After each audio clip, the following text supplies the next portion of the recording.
Assalamualaikum warahmatullahi wabarakatuh. Di sini saya akan menjelaskan mengenai teks anekdot. Kalian ada yang tahu tidak apa itu teks anekdot? Teks anekdot adalah cerita singkat yang di dalamnya mengandung unsur lucu dan mempunyai maksud untuk melakukan kritikan.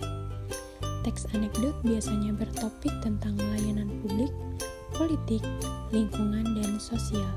Selanjutnya, saya akan menjelaskan mengenai ciri-ciri teks anekdot. Yang pertama yaitu berupa teks yang mendekati perumpamaan. Perumpamaan pada sebuah teks anekdot mendekati bentuk sebuah dongeng, yakni layaknya karangan cerita berdasarkan imajinasi dan ditambah dengan segala hal yang bersifat nyata atau benar-benar terjadi di masyarakat. Yang kedua, menampilkan tokoh-tokoh atau figur yang dekat dengan kehidupan sehari-hari atau juga orang penting.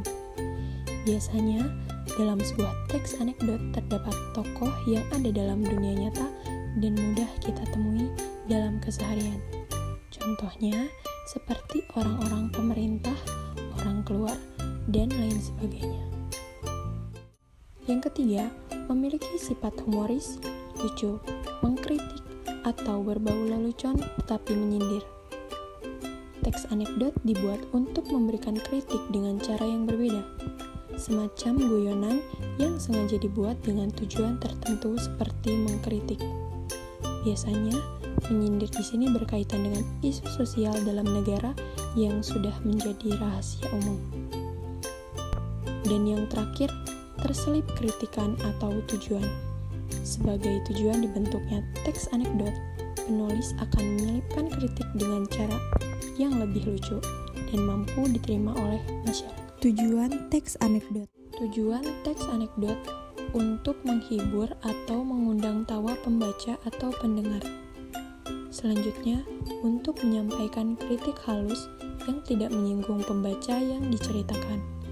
Yang ketiga, untuk menyampaikan pandangan aspirasi yang bernilai positif dan berbau humor kepada publik. Dan yang terakhir, untuk menginspirasi pembaca atau pendengar agar dalam menyampaikan protes atau rasa tidak setuju terhadap memilih opsi dengan cara santun. Jenis-jenis teks anekdot. Yang pertama, artikel anekdot. Artikel bisa berbentuk format naratif yang mana dalam ceritanya memiliki kejelasan tokoh, alur, peristiwa, dan latar. Yang kedua, cerpen anekdot. Anekdot yang berupa cerpen biasanya hanya menceritakan sesuatu yang lugas, sehingga cerita tersebut tidak terbelit-belit. Pembaca dapat lebih mudah untuk memahami lelucon dan sindiran dari teks tersebut. Yang ketiga, teks dialog anekdot. Teks dialog adalah sarana primer dari teks anekdot. Mengapa? Karena teks dialog merupakan situasi bahasa utama untuk menyampaikan lelucon. Selanjutnya, saya akan menjelaskan mengenai unsur teks anekdot. Karena teks anekdot merupakan suatu cerita, maka teks anekdot memiliki unsur pembangun ceritanya. Yang pertama, tokoh. Tokoh adalah partisipan yang terlibat dalam cerita yang berada dalam teks anekdot. Tokoh dalam teks anekdot bersifat faktual, biasanya orang-orang terkenal. Yang kedua, alur. Alur adalah jalan cerita berupa rangkaian peristiwa yang benar-benar terjadi ataupun sudah mendapat polesan maupun tambahan-tambahan dari pembuat anekdot itu sendiri. Dan yang terakhir, latar. Latar berupa waktu, tempat, ataupun suasana dalam teks anekdot diharapkan bersifat faktual. Artinya, benar-benar ada di dalam kehidupan yang sesungguhnya. Selanjutnya, saya akan menjelaskan mengenai struktur teks anekdot. Yang pertama, abstraksi. Abstraksi adalah pendahuluan yang menceritakan atau mengungkapkan latar belakang dan gambaran umum mengenai isi suatu teks. Yang kedua, orientasi.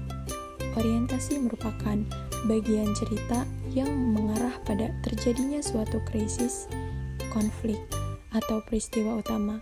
Yang ketiga, krisis atau komplikasi.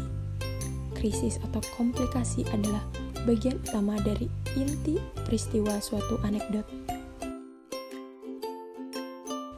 Yang keempat, reaksi.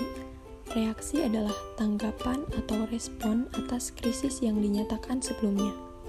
Yang kelima, koda. Koda merupakan kesimpulan dan pertanda berakhir cerita. Yang terakhir, saya akan menjelaskan mengenai kaidah kebahasaan teks anekdot. Menurut Kosasih, anekdot tergolong ke dalam teks bergenre cerita. Berdasarkan hal tersebut, secara kebahasaan anekdot memiliki karakteristik sebagai berikut. Yang pertama, banyak menggunakan kalimat langsung ataupun tidak langsung. Menggunakan nama tokoh orang ketiga tunggal, baik dengan menyebut langsung nama tokoh faktual atau tokoh yang disamarkan. Yang ketiga, banyak menggunakan keterangan waktu. Hal tersebut dengan bentuk anekdot yang berupa cerita, disajikan secara kronologis atau mengikuti urutan waktu. Selanjutnya, menggunakan kata kerja material, yaitu kata yang menunjukkan suatu aktivitas. Hal ini terkait dengan tindakan para tokohnya dan alur yang membentuk rangkaian peristiwa ataupun suatu kegiatan yang menyangkut ceritanya. Selanjutnya, banyak menggunakan kata penghubung atau konjuksi yang bermakna kronologis atau keterangan waktu seperti kemudian, akhirnya, lalu. Dan yang terakhir, banyak pula menggunakan konjungsi penerang atau penjelas seperti bahwa, ialah, sebab. Hal ini berkaitan langsung dengan dialog dari para tokohnya yang diubah dari bentuk langsung ke kalimat tak langsung. Baik, itulah penjelasan mengenai teks anekdot.